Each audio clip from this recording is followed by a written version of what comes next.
بسم الله الرحمن الرحيم. يا أيها المزمل قم الليل إلا قليلا نصفه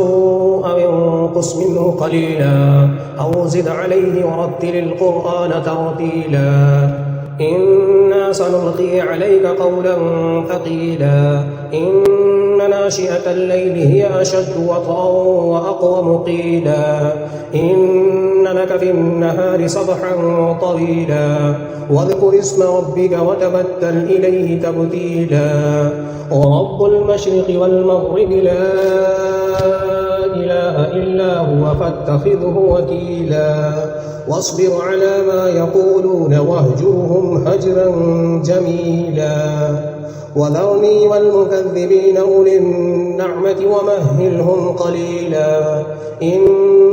لدينا أنكالا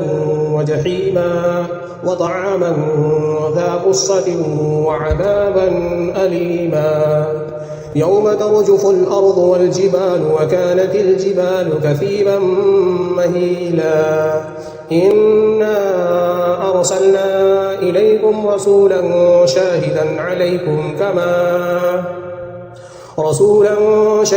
عليكم كما أرسلنا إلى فرعون رسولا فعصى فرعون الرسول فأخذناه أخذا وبيلا فكيف تتقون إن كفرتم يوما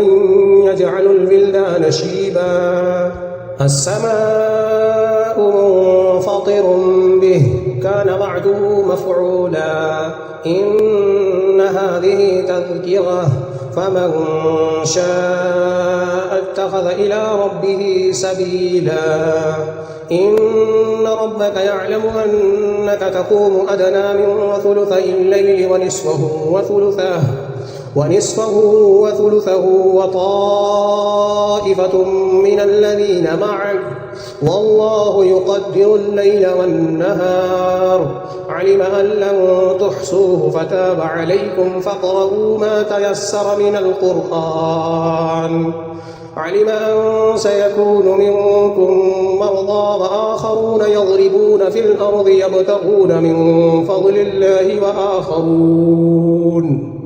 وآخرون يقاتلون في سبيل الله فاقرؤوا ما تيسر منه وأقيموا الصلاة وآتوا الزكاة وأقرضوا الله قرضا حسنا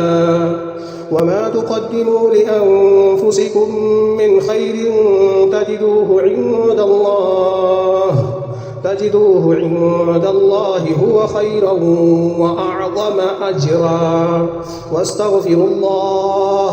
إن الله غفور رحيم صدق الله العظيم.